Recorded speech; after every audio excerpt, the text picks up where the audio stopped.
Well, Gary, there's big news in the classrooms all over town. People talking about this today. Boston Mayor Marty Walsh on the verge of naming a new school superintendent, a big position.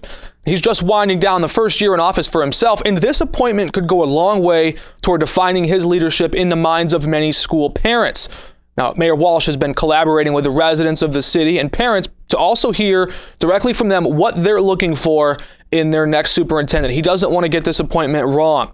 But many questions still remain. For instance, how will the schools measure academic success? That's a big piece of conversation in the nationwide education arena right now, too. Also, what to do about the achievement gap in the Bay State and in the Boston area in general.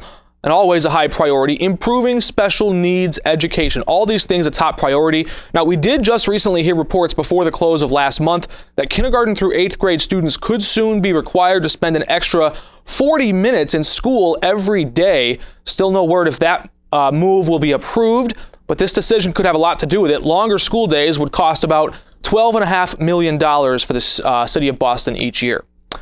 Hundreds more people report to Bristol, Connecticut for Superior Court. They're going to find out if they'll be seated as jurors in the Aaron Hernandez murder trial.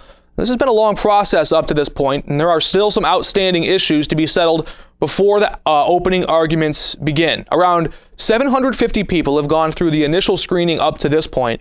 That number could easily reach 1,000 before Aaron Hernandez's defense team and the prosecution sit down and begin poring over all those questionnaires those jury candidates filled out. Now, in each jury pool session, Judge Susan Garsh is speaking to the jurors, telling them not to discuss the case and also what to expect if they get selected.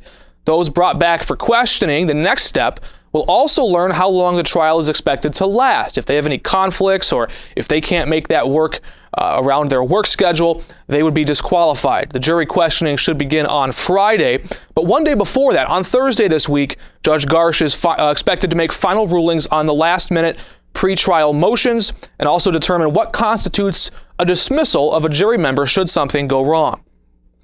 And news for you travelers out there, if you're about to fly out of town, well, you might want to plan to give yourself a few extra minutes at the airport. TSA officials announced it could take a little longer to get through security than normal. TSA agents carrying out random searches, inspecting carry-on bags, all happening at Logan Airport. If you've been there today, you probably saw the flashing blue lights outside of the terminals. Also, state police patrolling the building on foot. The increased police presence is a direct response to the recent terror attacks in France. And Department of Homeland Security Secretary Jay Johnson says, "We urge Americans to continue to travel, attend public events, and freely associate with others. However, given world events, this is a time for heightened vigilance." Other news, the city of Boston opens up a brand new homeless shelter.